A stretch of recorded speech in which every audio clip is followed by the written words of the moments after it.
Hello friends, welcome to channel spices. ഇഷാനൊരു പുതിയ വീട് വാങ്ങിയിട്ടുണ്ട്. അവൻ മറ്റേ നമ്മുടെ ഡ്രസ്സ് വയ്ക്കുന്ന അതിനകത്ത് പോയിരിക്കുന്നത് കൊണ്ടാണ് ശരി അവന് എഴുതിയിട്ട് പ്രത്യേകിച്ച് ടെൻറ്റ് വാങ്ങാമെന്ന് പറഞ്ഞിട്ടുള്ളത്. ഇതെങ്ങനെ ഇത് ഓർഗനൈസ് ചെയ്യണം, അറേഞ്ച്മെൻ്റ് ഒക്കെ ഇതെങ്ങനെ ചെയ്യണം അങ്ങനെയുള്ള ഡീറ്റെയിൽസ് ഒന്നും പറഞ്ഞില്ല. ഇപ്പം വന്നതേ ഉള്ളൂ. ഏകദേശം എൻ്റെ മുക്കാലോളം ഹൈറ്റ് ഉണ്ട്. ഇത് വലുതാണ്. ഇതെങ്ങനെയാണോ നമുക്ക് നോക്കാം. ഇശുമനെ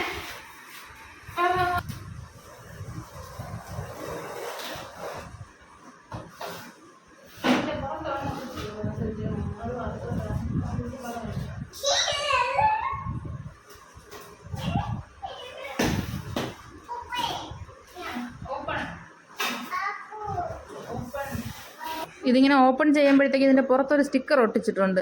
അതാണ് അതിൻ്റെ ഇൻസ്ട്രക്ഷൻസ്. ഉള്ളിൽ വേറെ മാനുവൽസും കാര്യങ്ങളൊന്നും കൊടുത്തിട്ടില്ല. ആ പുറത്ത് കാണിച്ചിട്ടുള്ളത് വെച്ചാണ് നമ്മൾ അറേഞ്ച് ചെയ്യാനുള്ളത്. സോ നമ്മൾ ഓപ്പൺ ചെയ്യുമ്പോഴത്തേക്കും ഈ പുറത്തുള്ള കാർഡ്ബോർഡ് കളയാതെ ആ സ്റ്റിക്കർ എന്താണെന്ന് നോക്കാൻ കരുതിയിട്ടൊന്ന് ശ്രമിക്കണേ. 3 കളേഴ്സ് ഓഫ് സ്റ്റിക്സ്, പിന്നെ അതിൻ്റെ പുറത്തിടാനുള്ള sheet, 2 set of connectors, 2 size of connectors. ഒന്ന് ഇങ്ങനെ 90 ഡിഗ്രി സെൽഷ്യസിലുള്ളതും വേറൊന്ന് അല്പം ഒന്ന് സ്ലാൻഡിങ് ആയിട്ടുള്ളത്. അങ്ങനെ ഇത്രയും സാധനങ്ങളാണ് ആ പാക്കറ്റിനകത്തുള്ളത്. ഈ റെഡ് കളർ സ്റ്റിക്സ് എന്ന് പറയുന്നത് 5 എണ്ണവും, ഗ്രീൻ കളർ 6 എണ്ണവും, ബ്ലൂ കളർ 4 എണ്ണം, ഇങ്ങനെയാണ് ആ പാക്കേജിലുണ്ടായിരുന്നത്. അതുപോലെ തന്നെ ബാക്കി കണക്റ്റേഴ്സ് ഓരോ സെറ്റിലും ഓരോന്ന് എക്സ്ട്രാ ഉണ്ടായിരുന്നു. അതായത് മൊത്തത്തിൽ 2 കണക്റ്റേഴ്സ് എക്സ്ട്രാ കൊടുത്തിട്ടുണ്ടായിരുന്നു. മേ ബി ബ്രേക്ക് ആയി കഴിഞ്ഞ് കഴിഞ്ഞാൽ നമ്മൾ തിരിച്ച് വെക്കാൻ കണക്കിനായിരിക്കാം. സോ പാക്കറ്റ് നമ്മളെല്ലാം കൂടെ ഓപ്പൺ ചെയ്യുന്നതിന് മുമ്പ് ഈ സംഭവങ്ങളെല്ലാം അതിലുണ്ടോ എന്നുള്ളത് ഒന്ന് ക്രോസ് ചെക്ക് ചെയ്യണത് നല്ലതായിരിക്കും.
സ്റ്റിക്സ് എല്ലാം കണക്ട് ചെയ്തതിന് നമുക്ക് പുറത്തിടാനുള്ള ഷീറ്റ് നമുക്കൊന്ന് ഇട്ട് നോക്കാം.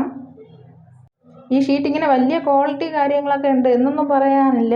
പിന്നെ പിള്ളേർക്ക് കളിക്കാൻ ഓക്കെ. പിന്നെ ഇതിൻ്റെ പുറകിൽ ഇങ്ങനെ ഈ നെറ്റഡ് ഷീറ്റൊക്കെ കൊടുത്തിട്ടുള്ളത് കാരണം നമുക്ക് നന്നായിട്ട് ഇതിനകത്തുള്ളത് നന്നായിട്ട് മോണിറ്റർ ചെയ്യുകയും ചെയ്യാം. അതുപോലെ തന്നെ വെളിച്ചമൊക്കെ നന്നായിട്ട് കിട്ടും. ഇപ്പം ഇതിനേക്കാളും ഇത് ഇത്തിരി സൈസ് വലിയ ടെൻറ്റാണ്.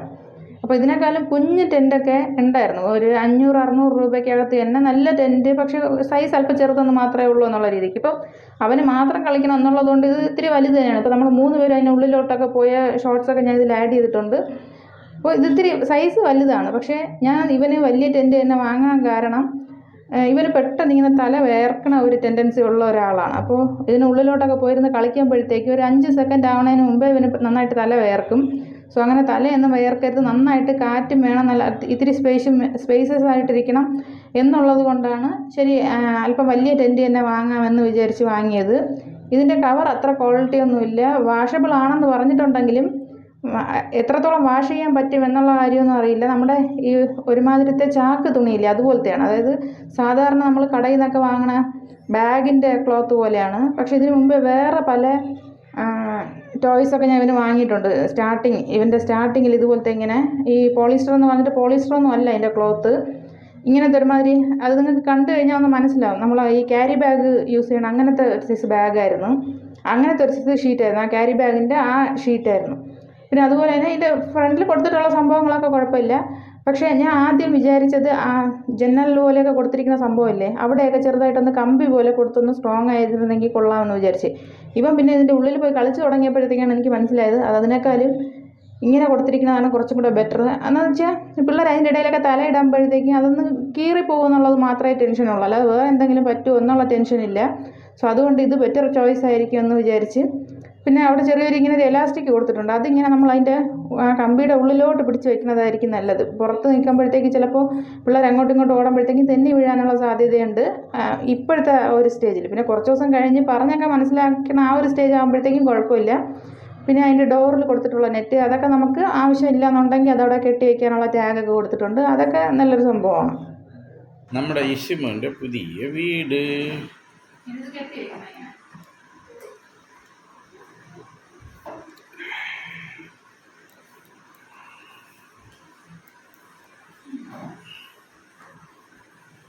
ഹലോ, ആളുണ്ടോ?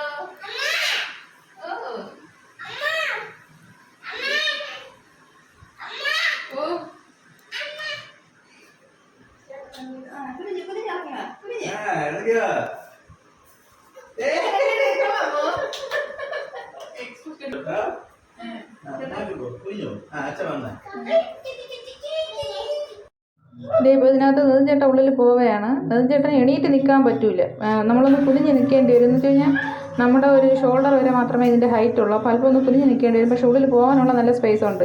നെടുഞ്ചേട്ടൻ ഉള്ളിൽ പോയതിന് ശേഷം അവൻ കാറൊക്കെ അതിനകത്ത് വെച്ചിട്ട് അവൻ്റെ കുഞ്ഞ് മറ്റേ ശൃംഗാറൊക്കെ വെച്ചിട്ട് കളിക്കുന്നുണ്ടായിരുന്നു.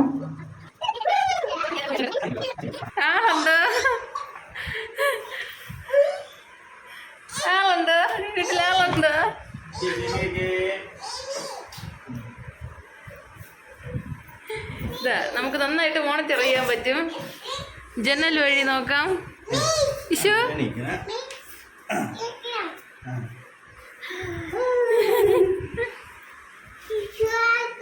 ഇത് വഴി നോക്കാം. ഇഷുവിൻ്റെ സന്തോഷമുണ്ടോ?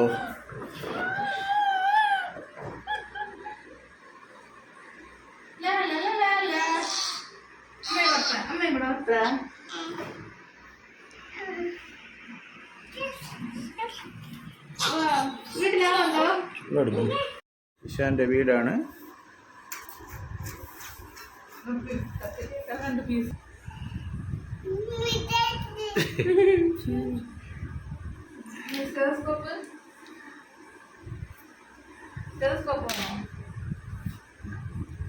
ഡോക്ടർ മച്ചാൻ,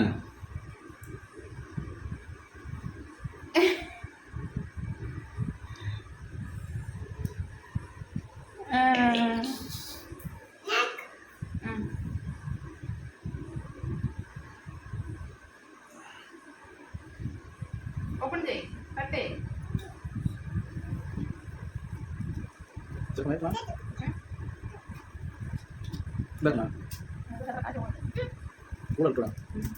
രണ്ട് മിനിറ്റ് ആയി എത്തിയല്ലോ നീ.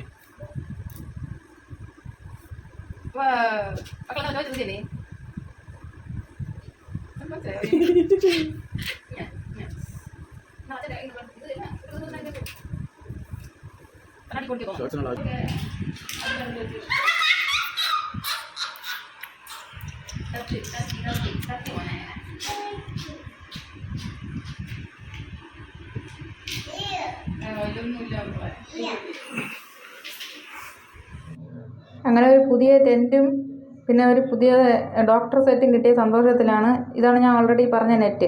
ഇത് ഇതിൻ്റെ ഒരു മേൽക്കൂരയിൽ വരണതാണ്. ഇങ്ങനെ ഉള്ളിലിരുന്ന് കളിക്കുമ്പോഴത്തേക്ക് നമുക്ക് പുറത്തുനിന്ന് കാണാൻ പറ്റും അവനെ. സോ ഈ വീഡിയോ നിങ്ങൾക്ക് ഇഷ്ടപ്പെട്ടെന്ന് വിചാരിക്കുന്നുണ്ട്. ഈ വീഡിയോയുടെ ഫീഡ്ബാക്ക് എന്താണെന്നുള്ളത് നിങ്ങൾ എനിക്ക് കമൻറ്റായിട്ട് അറിയിക്കണം. Thanks for watching.